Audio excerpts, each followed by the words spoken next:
Përshëndetje të gjithëve dhe mirë se erdhët në kuzhinën e Rajanës. Sot do të përgatisim së bashku një ëmbëlsirë të thjeshtë me qumësht pluhur, që mund ta quajmë edhe pufka me shërbet, njësoj siç është përgatitur vite më parë në familjet tona.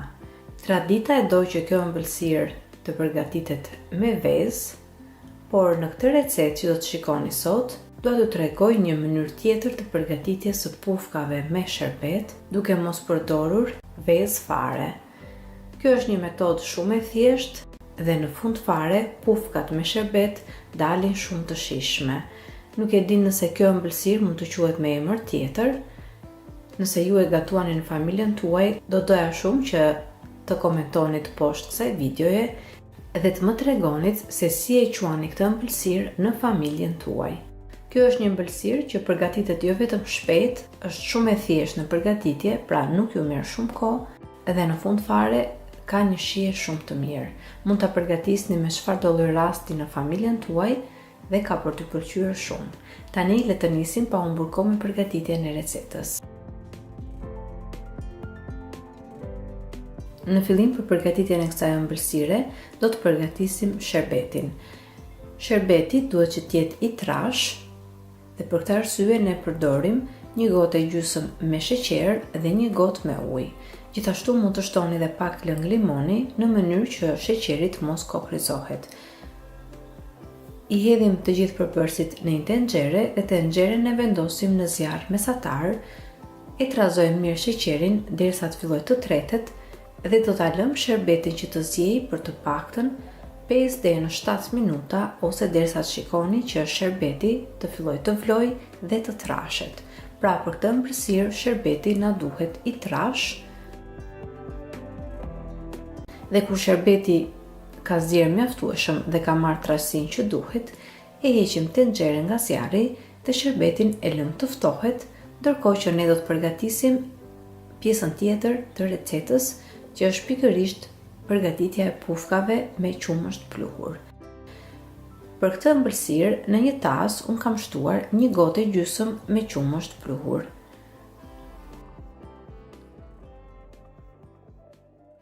Kam shtuar 2-3 lugë gjelle me miell semolina ose mielli i posaçëm që përdoret për përgatitjen e makaronave, ose si quhet ndryshe edhe irmik ose griz. Tek tasi kam shtuar edhe 1 lugë gjelle me miell. Do të shtojmë në tas edhe 1 gjysmë lugë çaj me sodë buke dhe më pas do të shtojmë edhe 2 lugë gjelle me gjalp të shkrirë ose e thënë ndryshe gjalp pure. Mirë është që për këtë recetë të përdorni gjalp pure ose gjalp të shkrirë, të cilin mund ta blini të gatshëm ose mund ta përgatisni vetë në shtëpinë tuaj. Nëse nuk keni mundësi të gjeni gjalp të tillë, sigurisht që mund ta përgatisni edhe thjesht me gjalp të shkrirë, pra të shkrini 2 lugë gjelle me gjalp normal. Dhe tani të gjithë përbërësit i trazoj mirë me duar dhe duke e shkreftuar me duar, siç e shikoni edhe në video. Dhe në këtë pikë do të shtojmë në tas edhe 1 filxhan kafeje me qumësht. E shtoni qumshin pjesë dhe vazhdoni të punoni mirë brumin për ëmbëlsirën që do të gatuajmë. Dhe në fund fare do të formojmë një brum që t'ju ngjisin duart. Pra për këtë recetë është e nevojshme që brumi në fund fare të na dal pak i ngjitshëm, nuk ka problem fare, pasi semolina ose mielli griz ose irmiku që ne kemi përdorur është ai që do të përthith të gjithë qumshtin që ne kemi hedhur në këtë recetë. Prandaj nuk ka problem edhe nëse brumi del pak i ngjitshëm. Tani brumin kur e keni përgatitur, pra e keni përzierë të gjithë përbërësit mirë, do ta lëmë të pushojnë për të paktën 5 ose 10 minuta dhe do të shikoni që pasi brumi ka pushuar, e gjithë lagështira e tepërt që ishte prej qumshtit që kemi përdorur, është përthithur nga brumi dhe brumi në fund fare ka marrë masën që duhet. Do të shikoni që brumi është bërë më i fortë. Pra nuk është më aq i ngjitshëm në përduar siç ishte në fillim. Tani është koha që ne të përgatisim ëmbëlsirat. Në momentin që do të filloni përgatitjen e ëmbëlsirave, nëse e vini re që brumi është forcuar më tepër se ç'duhet, mund të shtoni 1 ose 2 lugë gjelle me qumësht Dhe më pas të vazhdojmë me përgatitjen e ëmbëlsirave. Do të marrim shumë pak me duar nga brumi që kemi përgatitur dhe do të formojmë ëmbëlsirat me madhësi të vogël, jo shumë të mëdha, pasi në momentin që ato do të skuqen, do të fryhen më tepër dhe do të bëhen edhe më të mëdha në momentin që ju hidhet sherbeti.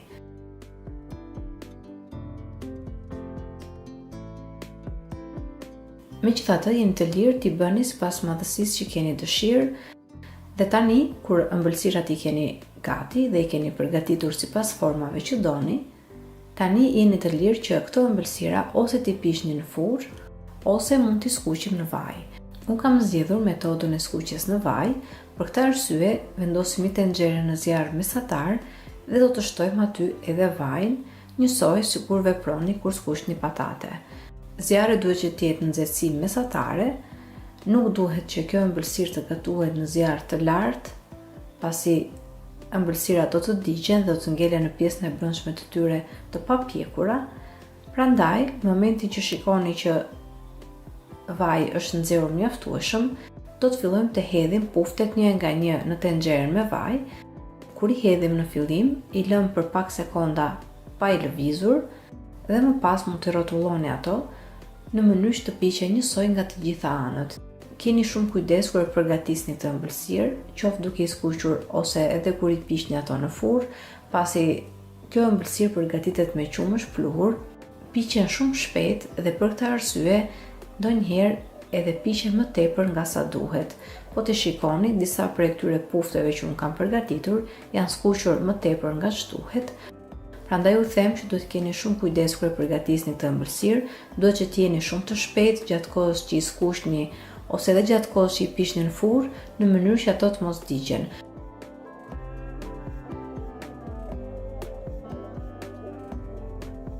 Nëse i lini më tepër në njërin krah, ato do të digjen, prandaj rrotulloni her pas here nga njëri krah në tjetrin në mënyrë që të marrin ato ngjyrën e bukur të skuqjes apo të pjekjes.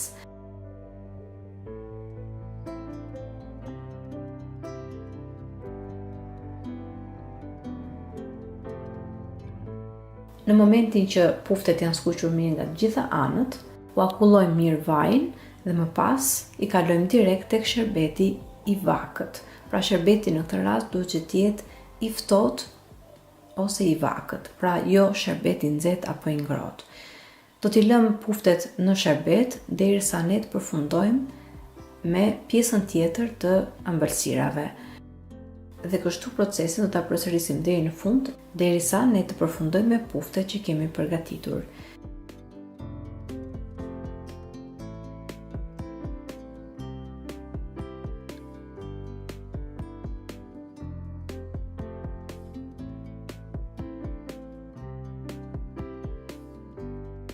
Më pas, të gjitha puftet që kemi përgatitur, i lëm në sherbet për të paktën 30 minuta ose edhe më tepër nëse keni kohë, dhe më pas i keni gati për të servirur për miqt apo familjarët tuaj. Do të shikoni që pasi puftet kanë qëndruar në sherbet, madhësia e tyre ka ndryshuar, puftet janë bërë më të mëdha, pasi ato kanë përthithur edhe sherbetin. Dhe tani është koha që puftet t'i servirim për familjen tonë. Si që thash, një ëmbëlsirë shumë e thjeshtë në përgatitje, por me të vërtet me shumë shije.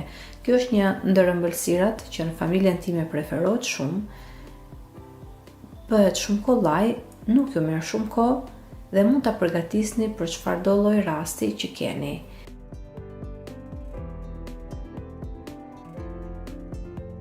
Dalin me të vërtet shumë të mira, në shije, shumë të buta dhe të mbushura plot me sherbet në pjesën e tyre të brendshme. Pasi të provoni, do t'u jepni të tretë dhe do t'i përgatisni gjithmonë.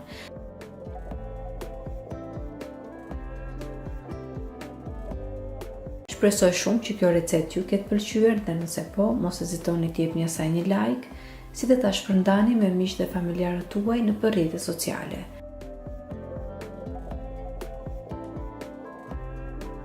Gjithashtu mos nguroni të abonoheni në kanalin tim, si dhe të shtypni zilën e vogël anash kanalit në mënyrë që të njoftoheni sa herë në kanal postohen recetat e reja.